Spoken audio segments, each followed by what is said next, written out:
गांव से जब मेथरानी माँ बोलते थे उनको, मेरे को अच्छी तरह याद है, उनका माँ संबोधन करके बोलते थे कि मेथरानी माँ आ गई। तो ये रेस्पेक्ट, ये स्वीकार आप सबके कारण आज भी अगर कोई नेक कार्य करने के लिए जाते हैं, घर से कोई भी बच्ची विदा होती है या शुभ कार्य करने के लिए जाते हैं, तो सबसे पहले हम चाहते हैं कि वाल्मीकि समाज की कोई महिला सामने खड़ी हो। इससे ज्यादा सम्मान आप लोगों को और क्या होगा। लेकिन यह सरकारें जान नहीं पा रही है कि इस वाल्मीकि समाज ने आज तक आपको सिर्फ दिया ही दिया है, लिया कुछ भी नहीं।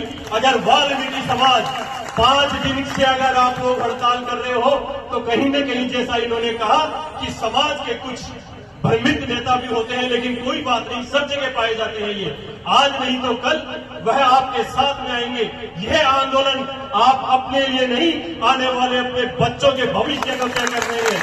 कि ये मैंने पहले भी जब भी कोई आंदोलन हुआ है, मुकेश जी बिवाल, सुरेश जी बिवाल, मनोज जी चौहान, बाबू भाई बजरंगी, ये सब मेरे परिचित हैं। समय समय पर सब बताते रहते हैं, समाज की, हर समाज की कोई न कोई समस्या होती है, लेकिन नेतृत्व करने वाला बहुत मजबूत और इरादों का पक्का हो तो ये सरकारें झुकती है।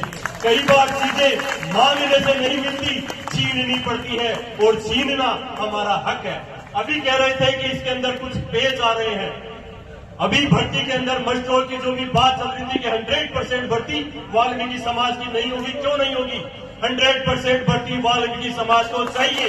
सफाई कर्मचारी की भर्ती है, 100% होनी चाहिए। अगर उसमें कोई पेच आ रहा है तो सरकार के पास में IAS और RS बैठे, वो उसका समाधान निकाले, वो उसका रास्ता निकाले। वाल्मीकि समाज सफाई कर्मचारियों ने जो आंदोलन की राह पकड़ ली है, अब इस राह से बिल्कुल नहीं हटेंगे जब तक कि 100% वाल्मीकि समाज सफाई कर्मचारियों की भर्ती इनके पक्ष में नहीं आ जाती। यह राजस्थान सरकार भी कान खोल के सुन ले। मैं श्री राष्ट्रीय राजपूत करणी सेना दहेज विरोधी इकाई का छोटा सा कार्य करता हूं। अध्यक्ष में कभी नहीं बोलता, क्योंकि समाज ने जो आपको सम्मान दिया है उस समाज का सम्मान करना चाहिए। और जो जमीन पे बैठता है वो कभी नहीं डगमगाता, इसलिए व्यक्ति को जमीन से जुड़ा हुआ भी रहना चाहिए।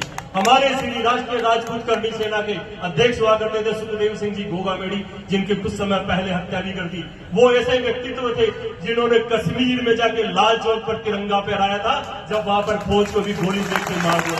लेकिन उनका दृढ़ निश्चय हुआ करता था, और ये वाल्मीकि समाज में भी दृढ़ निश्चय मेरे को देखने को मिल रहा है कि आज आप लोगों ने जो ठान लिया है वह करके रहोगे, और सरकार को करना पड़ेगा। मैं श्री राष्ट्रीय राजपूत करणी सेना की तरफ से भी, राजपूत समाज की तरफ से भी आपको विश्वास दिलाता हूं, आगे भी जैसे भी आंदोलन होगा पूर्णतः आप लोगों को रहेगा। क्योंकि सफाई कर्मचारियों के नाम पर जो लोग भर्ती होते हैं और कुछ समय बाद वह दूसरे पदों पर चले जाते हैं, तो हमारा हक क्यों खा रहे हैं वो? आपके समाज का हक क्यों खा रहे हैं वो? ये सम्मानीय समाज है। सबसे ज्यादा अगर देखा जाए तो किसी भी समाज को अगर सम्मान मिलना चाहिए तो वह वाल्मीकि समाज को मिलना चाहिए था। लेकिन ये अफसोस की बात है कि आज तक वाल्मीकि समाज से विधानसभा के अंदर एक भी MLA नहीं पहुंचा। आपके समाज के कर्मचारी जो भी जितने भी समाज के नेता हैं, आने वाले समय में उनको एक बात माननी पड़ेगी, सरकार के सामने अपना पक्ष रखे कि आने वाले समय में हमारे समाज का एक विधानसभा में एक MLA पहुंचना चाहिए।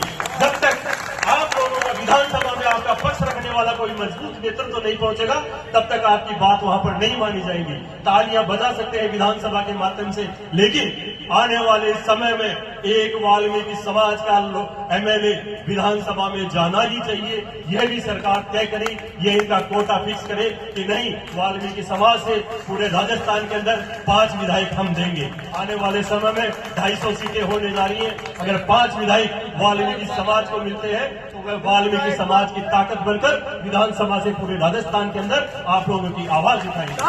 यह मांग भी आप साथ रखो, क्योंकि जब तक आपका नेतृत्व आपके समाज की पीड़ा समझने वाला वहां पर नहीं बैठा होगा, तब तक मेरे जैसे वीडियो बनाकर वायरल तो कर देंगे, लेकिन आपकी हकीकत क्या है, आपके परिवारों की परेशानी क्या है? सफाई कर्मचारियों की जो नाले सफाई करते समय उनकी मौत हो जाती है, वह क्यों हो जाती है? दम घुटने से मौत होती है, कई बार पढ़ने को मिलता है। लेकिन ये सरकारें 2 लाख, 5 लाख, 10 लाख देकर तीसरी कर लेती है, वह नहीं चाहिए। पूरा का पूरा हक और अधिकार चाहिए, और ये हक और अधिकार आपको अब की बार 100% मिलके रहेगा। बस आप अपनी मांगे, जो आंदोलन चल रहा है, इसको यथावत जारी रखें। किसी भी तरह का विघटन आ जाए, किसी भी तरह सरकार की वार्ता करने का प्रयास करें, वार्ता होगी तो समाज के बीच में होगी, बंद कमरे में नहीं होगी। समाज के बीच से आकर उनके अधिकारी आएंगे, उनके विधायक आएंगे और आपके समाज के सामने, सबके सामने बैठकर मीटिंग करें कि यह घोषणा पत्र मैं राजस्थान सरकार की तरफ से लेके आया हूं और आपके वाल्मीकि समाज की जो जो मांगे थी वह पूरी मान ली गई है। अगर ऐसा नहीं होता है तो ये समाज आज जयपुर में नहीं, पूरे राजस्थान के अंदर आंदोलन करेगा और राजस्थान के अंदर जितने भी मंत्री और विधायक हैं उनके घरों का घेराव भी करेगा। आपके समाज के एक